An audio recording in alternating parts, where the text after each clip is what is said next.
ಆತ್ಮೀಯ ವೀಕ್ಷಕರೇ, ತಮ್ಮೆಲ್ಲರಿಗೂ ಸ್ವಾಗತ. ಸರ್ಕಾರಿ ನೌಕರರ ಕನಿಷ್ಠ ವೇತನ 34,500ಕ್ಕೆ ಏರಿಕೆ, ಪಿಂಚಣಿಯಲ್ಲೂ mega jump. Hi hello dear friends, welcome back to another video of a YouTube channel. ವೀಕ್ಷಕರೇ, ಇಂದಿನ ಈ ಒಂದು ವಿಡಿಯೋದಲ್ಲಿ ಒಂದು ಲೇಟೆಸ್ಟ್ ಅಪ್ಡೇಟನ್ನು ತಮ್ಮೊಂದಿಗೆ ಶೇರ್ ಮಾಡ್ತಾ ಇದ್ದೀನಿ. ಡೀಟೇಲ್ ಆಗಿ ಏನಿದೆ ಮಾಹಿತಿ ಅಂತ ನೋಡ್ತಾ ಬರೋಣ. ಅದಕ್ಕಿಂತ ಮುಂಚೆ ನೀವು ಕೊಡುವ ಒಂದೇ ಒಂದು ಲೈಕ್ ನಮಗೆ ಸಪೋರ್ಟ್ ಆಗಿರುತ್ತೆ. ದಯಮಾಡಿ ವಿಡಿಯೋನ ಲೈಕ್ ಮಾಡಿ, ಅದರ ಜೊತೆಗೆ ನಮ್ಮ ಯೂಟ್ಯೂಬ್ ಚಾನಲನ್ನು ಕೂಡ ಸಬ್ಸ್ಕ್ರೈಬ್ ಮಾಡಿಕೊಳ್ಳಿ.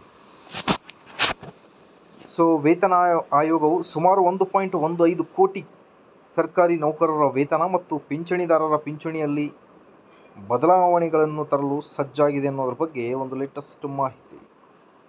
ಆತ್ಮೀಯ ವೀಕ್ಷಕರೇ, ವರ್ಷದ ಎರಡನೆಯ ತುಟ್ಟಿ ಭತ್ಯೆ ಜುಲೈ 1ರಿಂದ ಪೂರ್ವಾನ್ವಯವಾಗುವಂತೆ ಸೆಪ್ಟೆಂಬರ್ ಅಥವಾ ಅಕ್ಟೋಬರ್ ತಿಂಗಳಲ್ಲಿ ಆದೇಶ ಬರಬಹುದು ಅನ್ನೋದ್ರ ಬಗ್ಗೆ ಬಹಳ ಕುತೂಹಲದಿಂದ ಕಾಯ್ತಾ ಇದ್ದಾರೆ ಸರ್ಕಾರಿ ನೌಕರರು.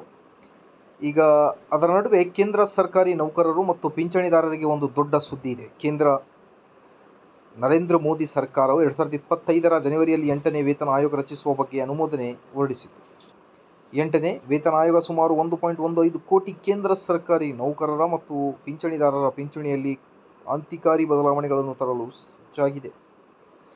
ವೇತನ ಆಯೋಗದ ಶಿಫಾರಸ್ಸಿನಂತೆ ಕನಿಷ್ಠ ವೇತನದಲ್ಲಿ ಭಾರೀ ಏರಿಕೆಯಾಗುವ ಸಾಧ್ಯತೆ ಇದೆ. ವರದಿಯ ಪ್ರಕಾರ ಈ ಕನಿಷ್ಠ ವೇತನ 34,500ರಿಂದ 41,000ಕ್ಕೆ ಏರಿಕೆಯಾಗಬಹುದು. ಆತ್ಮೀಯ ವೀಕ್ಷಕರೇ, ಕೇಂದ್ರ ಸರ್ಕಾರಿ ನೌಕರರಿಗೆ ಈಗ 8ನೇ ವೇತನ ಆಯೋಗ ಜಾರಿಯಾಗಲಿದೆ 2026ರಿಂದ.